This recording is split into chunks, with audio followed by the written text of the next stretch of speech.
that they can bring out here in this crucial matchup, that last ticket to Riyadh, it is here. It's gonna be Falcons Vega once again. I think, if I'm not mistaken, they should go for the same bans, Eternal. Like the same respect as what they had for Jewel. They banned out the Grok. They also banned away some of the assassins here of Bene. If I'm not mistaken, that was the Ling yesterday that was taken out. And we do see that there is respect towards Bene, right? We do see the Nolan being taken off the board here from Falcons in the first phase of the draft. But of course, that Luo Yi gets eliminated, taken away as well. As remember, right, the great thing about having blue side is the fact that you can go in for a lot of respect bans, which is exactly what we're seeing with the Nolan, with the Grok. But for the red side, they kind of have to focus on the priority picks, the Angela, the Harith, the Chips. And I'm pretty sure ONIC Zol will not let that chip slide twice. Oh, yeah. Right? Man, with that type of play, I mean, you were so impressed, Eternal, that you were like, okay, where does Chin Chow live? I want to find out. I mean, that's how impressive it was, right? Like, props to Tal and Chin Chow for that kind of play. But I think, you know, with this case, right, the respect bans come through for Falcons Vega, yeah. But for ONIC Zol, oh wait, no, they don't ban it out. I was expecting they're gonna ban it out. I think Falcons Vega, they can still go with that. The chip pick, first pick, great pick, right? But there's also other picks like the Harrod. So do you think that they'll just go with the same formula here? Honestly, the Harith hasn't been finding too much success. I mean, I understand the priority in different leagues and in different regions, but so far in the Snapdragon Pro Series, one of the most picked heroes in that gold lane is usually the Moskov and the Roger. So that's your guess is as good as mine. Honestly, for both of these teams, what do they want to prioritize here? Because technically, if they go for a chip, they can go for a trade between both of these gold laners, right? A Natan or a Moskov. So it looks like the Team Falcons, they see the value of the chip. They're gonna go ahead and pick it up first. But ONIC Zol see the opportunity to pick up that number one priority in the gold lane, which is the Moskov, and with the addition of a Vexana. Power start here for the side of ONIC Zol. The two heroes that have the highest win rate so far in Snapdragon have been picked up. So that's a lot to take in, right? A very expensive pick for Falcons Vega, but they understand that they can definitely reap the rewards with this chip. I think the Roger is still up here, up against the Moskov. If you want to go for a little bit more of the scaling, the Nathan is also good here when it comes to the laning phase. And the Martis earlier, I forgot about that. A great early game up against Vitality in game number 1, and they're looking to recreate that here once again. It looks like Martis has found its way back into the meta, because in the Indonesian region, we don't see Martis. We didn't see Martis at all, right? Through the regular season up into the playoffs, it was always Baxia, Barats, and Fredrin if they wanted to go for more utility in the jungler. But we do see a Martis once again pop off, and we know exactly what a Martis is capable of. Again, we mentioned the snowballing that it has in the early game, the impact in terms of kill pressure, in terms of neutral objective takes, and now it will be facilitated with the CC and playmaking from the Arlet. That is still quite flex here. An Arlet can be placed in the roam, or it can also be flexed into that EXP lane. So that's another card that Falcons has over ONIC in this first phase of the drafts. Yeah, I think it's a lot of flex picks here. Lots of flex and flexibility as well for Falcons to play around with their first 3 picks. But for ONIC Zol, it's pretty straight up. It's pretty honest here. Like, you kind of know where these heroes are going. They also pick up the Baksha here for Bene, knowing that 2 of her heroes have already been taken out very early on. And even the Martis as well, that has been stolen away by Falcons Vega, is something that they have to take note of here as well. Last 2 bans here, I think it's gonna center around the gold lane here. Like, considering how Chin Chow played yesterday, they should ban away either the Roger, the Nathan, yes, all of these top heroes that really shine in the gold lane. Then the Nathan was one of them, right? The second one that has the highest win rate so far. Yeah, when the Natan gets his power spike, when he gets his items through, it's very difficult to stray away from that damage. Even heroes like the Yuzong, that is notorious for being able to zone in the backline, doesn't really have much to say against the Natan and how much shred he has with the DPS and of course that magic damage. So the Natan definitely going to be respected away from Team Falcons now. But the Terizla has actually been taken off the board as well, as a respect, of course, to the EXP laner of ONIC Zol, Attorney Ang. There are a few options that she still can utilize. I think one of her comfort heroes is Glue. I'm not sure how Glue fits in this meta right now, but the Paquito and the Benedetta are still open for her to take. But if you think about it, right? Like if Attorney Ang picks up the Paquito yesterday, it was kind of understandable why she was picking that. Is to pick off the damage dealers. But right now, there's just so many things to consider here, right? Like the global presence here of Falcons Vega, right? And if you think about it, there's so many huge potential for ganks here. You got the Chip, you got the Arlot, and even the Martis here. Like if it snowballs, you get it into a portal, it can gank any lane. So this is super scary for the side of Falcons Vega. I like that last ban coming through for Onyx All. I was thinking they might take away another gold laner, but respecting the fact that the Novaria as well has huge poke capabilities and the vision it provides the team as well. Novaria being banned out. I get the notion, the visibility, but honestly, for Falcons right now, they should pick a mid laner that has a little bit more chemistry with the Chip if they want to look for ganks, right? I think there are other options that are left open for Funi here. She's utilized the Luoyi so far. Luoyi's been banned out, however. What is in her hero pool, right? These are actually 2 respect bans in the first phrase from Onyx Ol towards Funi, and now a third with the Novaria. It's putting her in a tough position, with the Vexana also taken off the board. What's the choice in for Funi? What does she go for? Valentina? Yeah, I was thinking yeah, you read my mind. I was thinking she was going for the Valentina, right? There's a lot of good ultimates, especially the first 2 picks here of Onyx Ol, plus the last Insanity to take in from the X-Borg. And if you think about it, if you combine the last Insanity or even the Spear of Destruction or even the Eternal Guard, it just has so much good synergy with the first 3 picks here of Falcons Vega. And even up until this day, right, that's why the Valentina still shines in the draft. I'm wondering what kind of roamer Onyx Zol will go for here as well for their last pick, knowing that there's a Chip here that can really, you know, you've seen it in yesterday's game and we were amazed at how that was played. And the Minotaur's gone, all of those CC heroes are gone. Funi though, you were saying what kind of hero? Will it be the Valentina or something else? They pick up the Chang'e. Is this a gold lane? No. Okay, so it is the same case still. The Chang'e gold lane that will be utilized by Falcons Vega here to go up against the Moskov this time. Great pressure, but we didn't really see so much wins from the Chang'e just yet. Yeah, 0% win rate at the moment, right? The Chang'e in the gold lane. They're banking on this early game and they should be able to have a little bit more to say, especially with the Farsa and the roaming capacity that this Farsa has with the Wings by Wings. But now, over onto Onyx Zol, the last pick for the roam. With the X-Borg being utilized, I think they need a little bit more initiation potential, right? I was thinking Carmilla, one of the pocket picks that you so favor, going against the Chip, but is it enough CC for them to utilize? Is it enough utility for them to utilize? But they still go for it here. Carmilla going to be the last choice locked in for Onyx Zol in this first game of this best of 3 series. Yeah, I was actually thinking about that possibility, right? But I don't often see Onyx Zol pull this card off, right? Picking up the Carmilla. They usually love to go for heroes like the Grok, the Minotaur, but it has been banned away. And I think this is the usual answer. Even in MPL ID, MPL Philippines, you see the Carmilla resurfacing all because of Chip coming through, right? When they group up all together in that portal, you can just click that Curse of Blood and it's an almost elite shared damage for every single one of those heroes that will be coming in through the portal.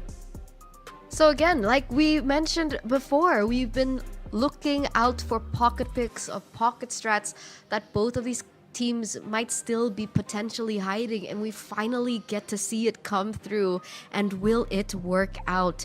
Once again, Chang'e in the gold lane for Falcons Vega this time around. They tried it earlier on against Team Vitality. It didn't work out, but might this be the moment for it to finally shine and to break the lose streak that it sorely has?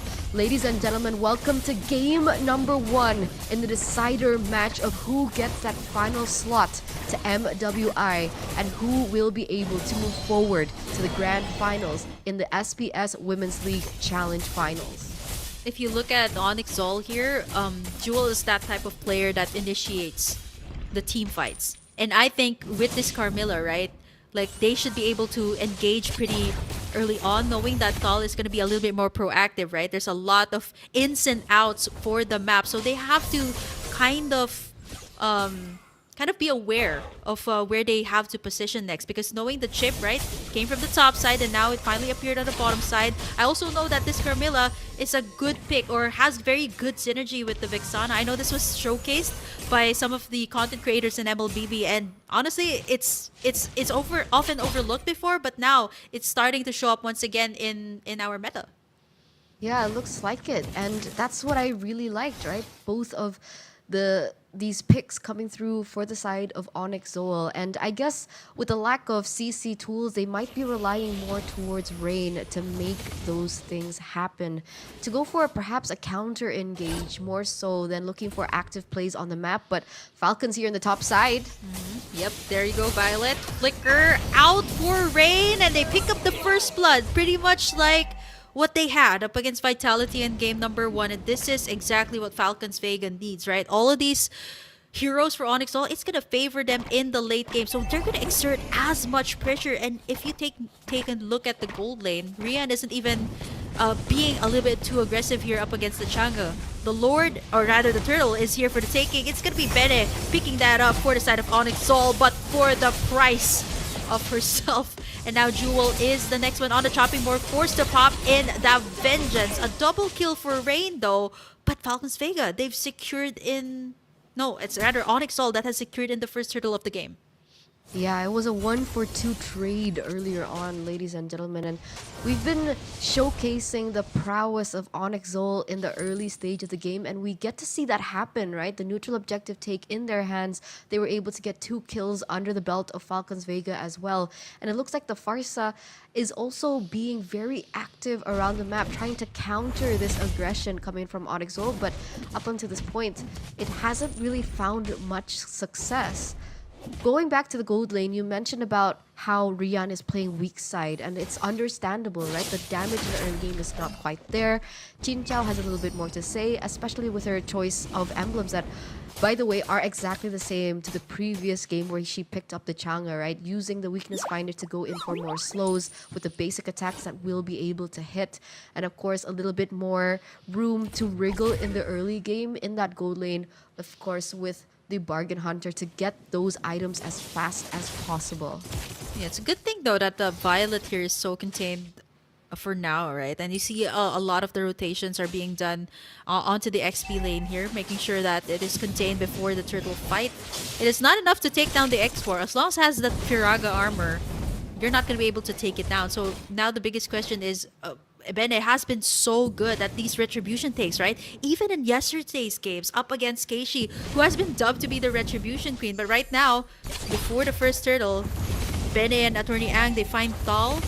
They have been securing all of the turtles yesterday, which is one of the biggest winning conditions that they've had up against Omega. They were able to farm up pretty well, get that XP, get that gold, and now they're looking to get it once again. Jewel, in the middle of everything, does not have that ultimate. Feathered airstrike has been landed here. Final slash by Violet onto the backside. Not enough to take them down, but Maylane gonna go for the decimate and finally takes down Jewel. The turtle has been reset, and right now, everybody off to a restart. A 5v4 situation right now if Falcons Vega want to press the issue, but it looks like Maylane wants to focus on her buff first and foremost.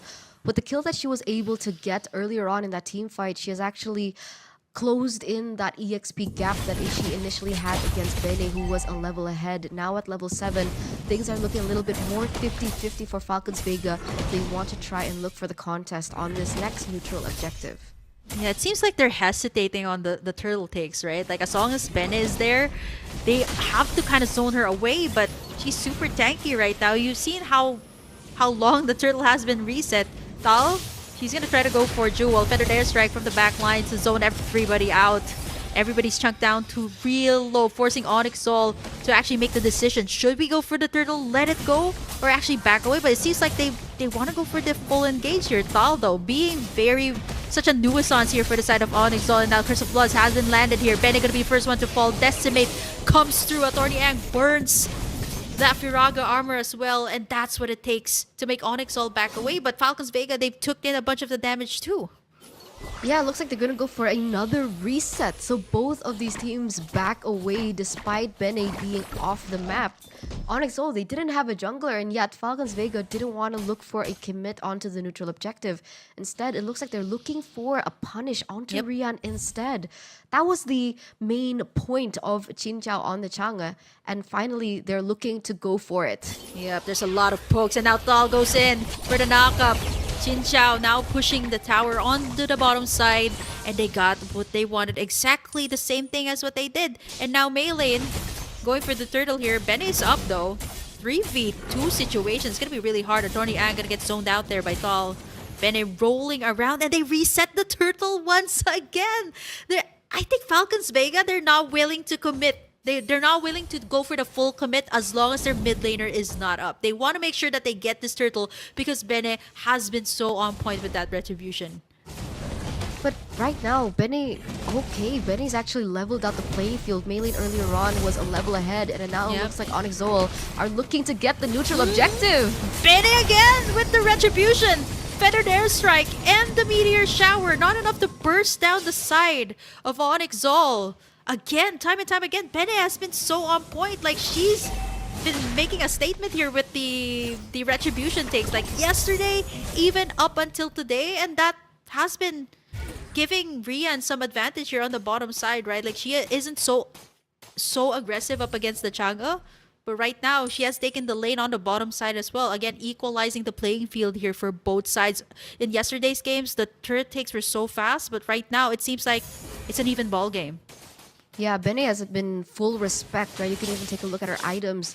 She went for steel leg plates first to respect that physical damage output coming in from Falcons Vega, but also the radiant armor. So she's anticipating the damage coming through from either Chin Chao or Funi, and because of the stacks that are a lot faster in terms of cooldown in comparison to Athena Shield, she sees the value of going for Radiant instead of Athena Shield as one of her first core items of the game, but it looks like she's going for more. That was a big W again for Onyx Ol. They've used up a lot of the resources here of Falcons Vega. The flicker out from Funi and the feathered airstrike right before the Lord. 45 seconds. There's going to be a lot of the cooldown times, but if you look at the map control here, Falcons Vega once again has their sides kind of like ahead up against Onyx Ol, so the top side and the bottom side, right, has been opened up, and this is going to be big, especially when they take the Lord. Definitely. Melee now at level 11, so she's actually leading in terms of that EXP. Going to give us a little bit of a sneak peek as to how that neutral objective contest is going to look like. No longer 50-50. Bene needs to keep up in terms of that farm, but it looks like Onyx Ol are still focused on looking for a pick-off before they go for a setup, and they haven't found it just yet. Falcons Vega understand what Onyx Ol are doing. They're utilizing Violet to open up the map, of course, as well as give information and look for a potential time to strike. Remember, Falcons Vega also still has style to utilize, and it looks like Falcons Vega will be able to start poking out the Lord first, having a better setup compared to Onyx Ol. Yep, Chin Chao is also drinking that Lord to super low HP. Bene is a little bit far back, and the feathered airstrike is just hurting. It's still gonna be Melee picking up that Lord, but Onyx Ol, they might want to force out the team fight here. Melee gonna get trapped there by Bene. Thal as well, trying to zone out Jewel. Melee is really low. Look at the damage coming out from Rian. One more to take her down, and she seals the deal. Onyx Ol, they didn't get the Lord, but they were able to pick off the jungler. It's not just the jungler, right?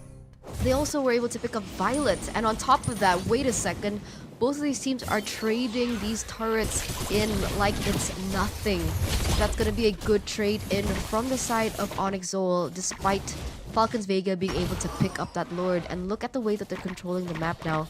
They're pushing in the top lane, they're pushing in the mid lane. Chin Chao has now secured the Holy Crystal, one of the main power spikes towards this Chang'e, alongside with all the other utility items that she has. One of this will determine how much damage she will be able to output in this team fight. And it looks like Falcons Vega are looking for another siege. The final slash almost is onto Bene. No one's investing the ultimates just yet, but wow, Rain also starting to hurt. Feathered airstrike to zone everyone away. That was just the first Lord for the side of Falcons Vega, but they were able to take in at least the second tier towers here up against ONIC Zol. They've been taking all of the turtles very early on here for the side of ONIC Zol, but it seems like Falcons Vega, they have found the recipe to kind of slowly push in the lanes here, even though that this is the time wherein, you know, the Moskov is going to be able to get in the items. And at the same time, if you look at it, Eterna, it's not that far of a lead just yet by Falcons Vega. They do have the map control though. It's not great, and that's exactly why it's not great for Falcons Vega, right? Because their composition, it's a ticking time bomb, and ONIC Zol know this. They're pushing the issue. No. Yep, the Eternal Guard has been cast. Tal gonna go for the backline, starting to go for Rian, but he's gonna get soaked up from the damage. Meteor Shower to back her up, but it is a sandwich play that has been made by ONIC Zol for the price of 2. Man, Violet and Tal was down, and you see that Rain was able to unleash that Eternal Guard. Oh no. Man, that was way too much damage. I mean, if you look at it earlier, like Rain was one of their leading damage dealers here at this point, and Falcons Vega, they have to watch out for these types of plays. And she still will, up until the point that Rian gets her power spike. And I think earlier on, we saw that Rian went in for a very peculiar item earlier on, and I'm wondering whether or not that she's already got the basic core items that the Moskov has and requires, right? The Rose Gold Meteor was built up. I'm wondering if the DHS, the Corrosion Scythe, as well as the Golden Staff has been built up for Rian, because if she went in for Rose Gold Meteor earlier on, then she's respecting the damage output, but that will also hinder her power spike up until a little bit later on into the game. What's really difficult for her too is, you know, the zoning out from the feathered airstrike. So they have to be really careful when all of these ultimates are being invested by Falcons Vega, and knowing that Falcons Vega, they definitely want to take down Rain or Rian here first. The Lord is already up here. The Luminous One started out by melee, and now Bene is in trouble here. It's gonna get sandwiched by 3. The feathered airstrike has been committed here. They're super low here for the side of ONIC. Tal gonna try to go in for some play, but gets denied. Vengeance has been committed here as well by Jewel. Last Insanity for Attorney Ang, but not enough to take down Falcons Vega. It's actually a very clean team fight from both sides. No one has been taken down. They're trying to be as disciplined as they possibly can because they do understand the value of having that Lord. And now, let's see whether or not Tal can actually utilize the chip like we saw the last time they were able to pick it up, right?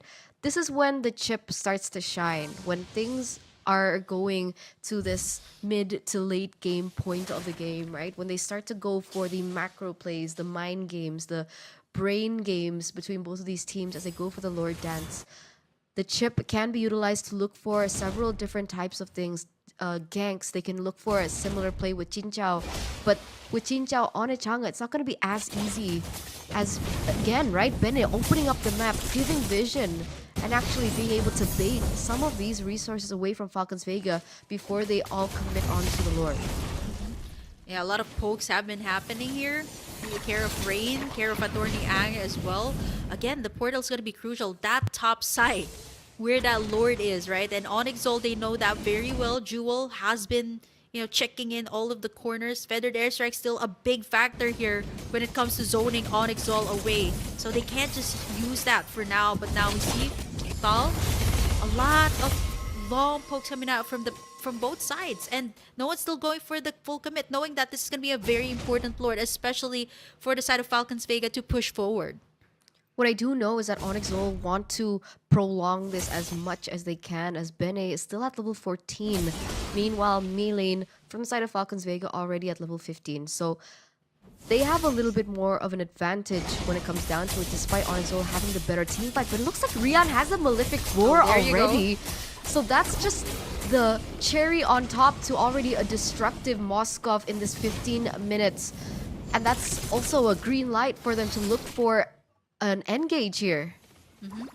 They definitely can engage right now, but there's a lot of poke damage from Falcons Vega. There's the conceal play from Tal, who she's trying to get. It's gonna be the feathered airstrike from the backside, landing it with the meteor shower. It's enough to chunk down ONIC Zol, but I think they want to force out a fight here. There's still the ultimates being available here. They're doing their very best to zone them out, and this time it's gonna be Falcons Vega again, securing in that Lord. The concealed play this time has been made by ONIC. And there you go, Rian, after picking up the Malefic Roar, will be able to shred enough damage. Melee in trouble with nowhere else to go. Rain picks up the Mega. 2 for the price of the Lord here. Another hefty price for Falcons Vega to pay as they take in this Lord for their side. And it's unfortunate, right? Because despite Falcons Vega being able to pick up this Lord, which was secured by Jin Chao, by the way, it will be more difficult for them to optimize this Lord push. Oh, that could be a mistake. Funi needs to be careful. And they utilize the Meteor Shower on top of that. So that's already so many resources taken out. This should be a free Lord taken down for ONIC Zol with absolutely nothing that they could pick up. Yeah, you see how fast the basic attacks come through as well from the Changi. But wait, hold on, the portal play has been made here by Thal. But okay, that was a bit too late though. Like ONIC dispersed right after that. The second tier towers are gone. So Falcons Vega is doing their best to make sure that this game ends as fast as possible. 16 minutes in, you've seen how Rian has shred everybody apart. And right now, ONIC Zol, they have to make sure that Rain and Rian are protected. And so far, with the heavy front line that they've had, you see Falcons Vega struggling to kind of find an opening here to take them down. It's the pressure. It's the pressure that's on them right now with, again, the ticking time bomb. But the Feather Airstrike has been opened up. It looks like they're trying to zone in to get another turret under the bag, and they will be able to do so. But again, right, the pressure is on Falcons Vega. They need to close this as soon as possible because the longer this game progresses, Rian is going to have more damage. Rain is going to have more damage, right? The double Rian-Rain combination will be detrimental in terms of that damage output. And Falcon Vega, they know it. They know exactly how. So you can even see that the decision making is starting to get a little bit awry, right? With Tal coming in with the portal in the final moments, looking for an opportunity, but they don't find it just yet. If they keep trading like this, ONIC Zol will have the upper edge. And that's why, you know, both of these, this mid laner and this gold laner, two of the most important, or one of the most important damage dealers when it comes to the game, right? And if you look at Rian's name, it's actually an anagram of Rain's name. Like if you switch up the A and the I, it actually is Rain with an E on the end. So the dynamic duo that has been, you know, working wonders here for the side of ONIC Zol. 3-1-3 on Rian, 4-1-2 on Rain. This is the best case scenario that you can get with the very aggressive lineup that Falcons Vega has. And they made it through. They pulled it through 18 minutes in. We talked about the late game for ONIC Zol. They were able to pull that off up against Smart Omega yesterday. And right now, this is the time to reap for their side. And you see the urgency here for Falcons Vega, right? To take in the Lord, to zone out Bene, but this might be a little bit too early though for Bene. Final slash has been committed. There is the Curse of Blood as well, linking in the members. Chin Chao gonna be taking in a brunt of the damage. That is the damage dealer out for the side of Falcons Vega. This might be the call for ONIC Zol to go for more. They disperse. That's a huge win for ONIC Zol. They thought they would have gotten Bene there, but for the price of Chin Chao, that was too much to take in for Falcons Vega. Did you see Rian though in that entire team fight? The way that she waited to utilize that Spear of Misery in towards the back line, and then she portaled out right before she was able to be taken down by Funi with the burst damage from the Feather Airstrike. That was some beautiful, you know, footwork there by Rian on this Moskov, and now she's doing work on the Lord, looking for that blitz to get that as soon as possible, and they're doing a good job of zoning Falcons Vega out. Man, the Carmilla is just so annoying at this point, right? And Thal right now, Bene is super low. It's gonna be a Retribution battle. Melee gonna be able to steal that Lord away from the side of ONIC Zol. But ONIC Zol, they know their power spike is up. They're gonna keep on going. Winter Truncheon here for Melee, but it is inevitable. They will be able to take two for the price of one and the Lord to boot for ONIC Zol. And it looks like that they're picking up the pace here, and unfortunately for ONIC Zol, time and time again, they have to keep on looking out for that top lane, right? Because the inhibitor turret has been taken off, so it's constantly pushing, and Rian has a little bit more homework to focus on. So in that particular team fight, there was a little bit of disarray from Onyx Seoul, and so Falcons Vega, despite losing two, were still able to pick up the Lord. And it looks like they're looking for another opportunity onto Violet. Oh man, the immortality has been bursted down. Feathered airstrike for the backup. Violet gonna be taken down there by Rian. She's in trouble. But wait, okay, she's able to recall back. They have to melt down this Lord. But that was a beautiful takedown there by Onyx Seoul. They took down Violet, which was a bit too deep right there. She was gonna try to go for the final slash. And then the feathered airstrike for the backup. But then again, you know, Onyx Seoul, they're still up in this game, 21 minutes in, and you can see the damage coming through from Rian at this point, right? Like, Falcons, they're having a difficult time trying to end this one. Wait, what? Did you see that? Jin Chao and a DHS? Jin Chao on the She jungle has the picking up a weakness DHS? fighter. Yeah, I mean, she built the golden truncheon yesterday. It's But where's 40 the attacks. damage gonna come from? Look, the front line is just soaking it up like it is nothing. Winter Truncheon has been used, and Fumi right in the middle of everything is unable to do anything. Onyx Seoul, they're playing out of their minds, taking down the tower on the mid side and making sure they give Falcons Vega a run for their money. Look at the attack speed coming out from Rian. They destroyed 2 towers just like that. We're already playing in the 21st minute of the game, which means that we're playing into the field of Onyx Seoul with them having the Moscow, with him having the Vexana. We mentioned this, right, from the drafting phase that Falcons Vega are playing a risky game, right? They went for that 50-50 with the Chang'e in the gold lane to try and shut down Rian from that early. But unfortunately, they didn't and weren't able to close it. And now we're in the late game and we're in the playing field of Onyx Seoul. So up until this point, it's very difficult to see the loopholes that Falcons Vega have over Onyx Seoul to win this game, because Onyx Seoul, they're pushing up the tempo, they know their strength, and they're finding every single opportunity to punish Falcons Vega with. This time, I think for the Chang'e, right, the question still remains. Is it still good to put a mage up in the gold lane? I mean, it has worked for some teams, but for the Chang'e, right, in particular the Snapdragon Pro Series, it hasn't found that much good of a win rate. Like, it's standing at the 0 win rate, if I'm not mistaken, right? Used by several teams. I get the early game pressure, but when it's the late game, when it's the 22-minute mark where everybody's at level 15, everybody's got all of their items, it seems like the magic damage is not even piercing through the tankiest members here of Onyx Seoul. They can't penetrate through the front line.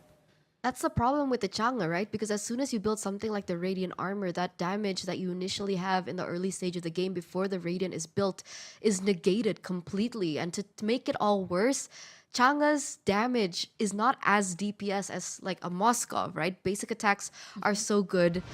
Jin Chao on the Chang'e still needs to rely on her Meteor Shower to deal most of the damage, and that is a single source of a spell, right? Yeah. So it requires cooldown, it takes time for it to come back up. It's very easy to bait out before they go in for a team fight. And the basic attacks of the Chang'e, despite all the damage that she's giving out, is not as great in terms of siege, like against the towers, against neutral objectives like the Lord, like the Turtle.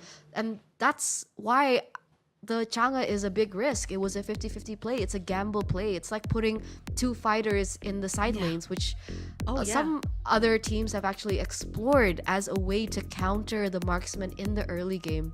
Yeah, I think some of the teams that actually did that, Eterno, was in the Philippines. That was TNC.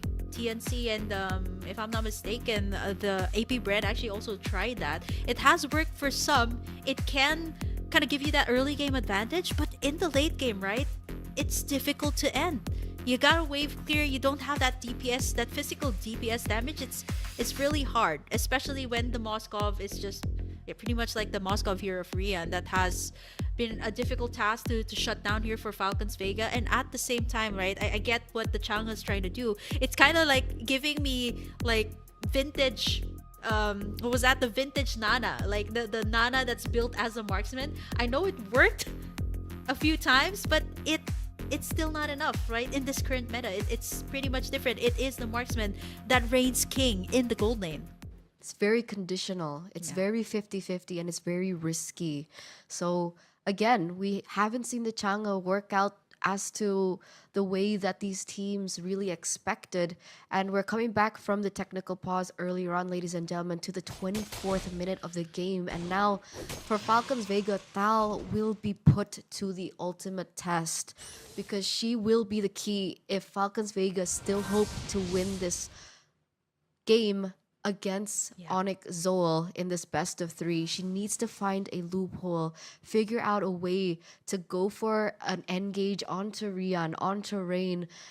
And honestly, it's a difficult thing to do, looking at the way that ONIC Zoel are rotating together. Like, even the Carmilla is positioned in a way that they're looking for a gank against Thal, so it's not as easy, it's not as straightforward, and Falcons Vega are put to the ultimate test. It's a 5k lead actually for the side of Onyx Zoel, even though, you know, map control, the turret takes it, it's on the side of Falcons Vega. And if you look at it, right, Rian Jewel hasn't left her side, and just making sure that she is well protected, especially in this scenario, right? Like Rian building up, if I'm not mistaken, that's like a full damage items coming out from the Moskov.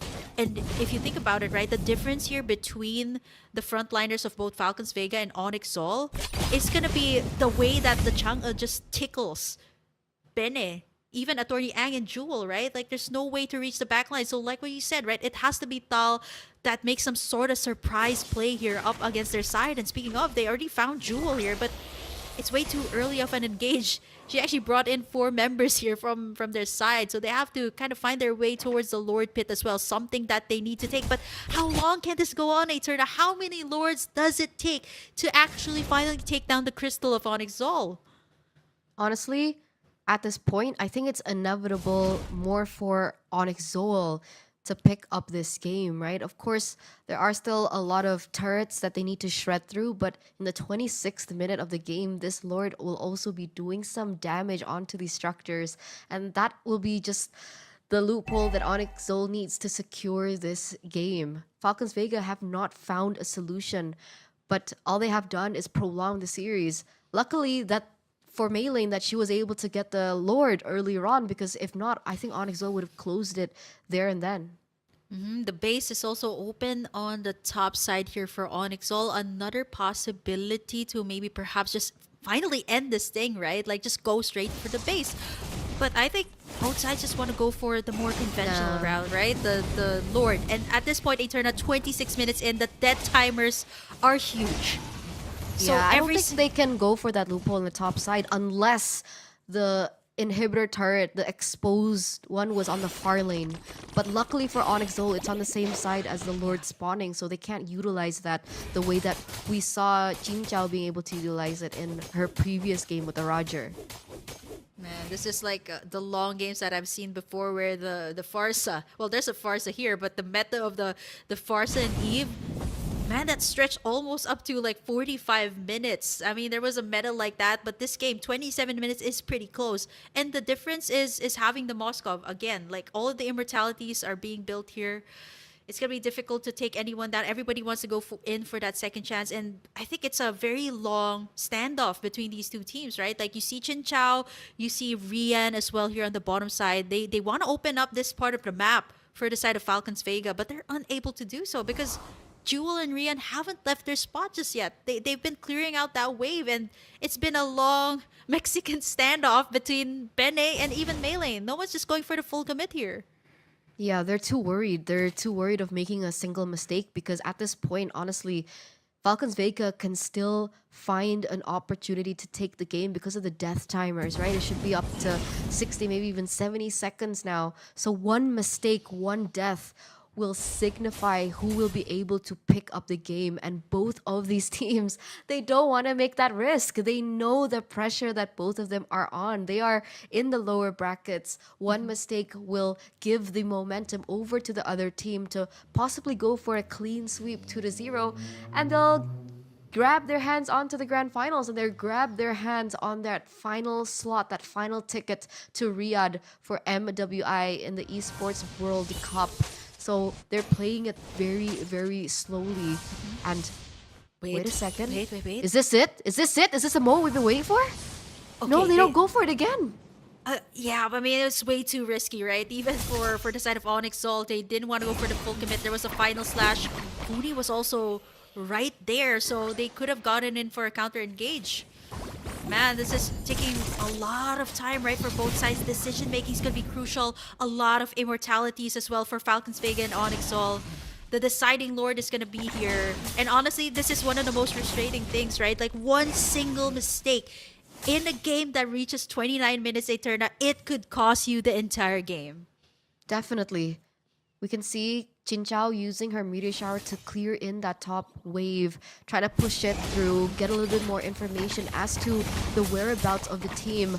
Rian actually opened up that sentry in that bottom side, so she knows exactly where these members from the side of Falcons Vega are. And this might be it. Bennett taking so much damage. Wow, that's just the basic attacks coming out from Jin Chao. Already trunking everybody to super low HP. The Feathered Airstrike, this might be the call for it, but here comes the Curse of Blood as well, being landed onto Thal. Gonna be worked on here. The final slash there by Violet! This is the time to engage for the side of Falcons Vega. All the immortalities are being popped. It is gonna be Jewel, the first one down. Man, 75 seconds, Eterna, before Jewel is back. And right after all of that has been gone, Falcons Vega will have a much better position to take in this Lord. It must have been like, what, 10 whole minutes that we were talking about all of the possibilities, and here you have it, finally, after that pickoff. That's what both teams wanted, to have that one pickoff before they go for the Lord fight. They didn't have the DPS. This is what we were talking about over and over as we're entering the 30th minute of the game. But what they had was burst, and it was enough for them to pick up Jewel in the most imperative moments of the game. And now Falcons Vega, they're pushing the tempo over onto Onyx Zoal. That Lord is going to be doing so much damage. And now it's on Onyx Zoal to look for a defense. But this might just be the last push. There you go. It's going to be Bennett, the first one that's going to be worked on. This is going to be really fast. Feathered Airstrike from the backside. Rian is in trouble. Immortality is up, but it's not going to be enough. The Luminous Lord seals the deal. And after 30 whole minutes that we've been waiting patiently, Falcons Vega finally taken game number 1.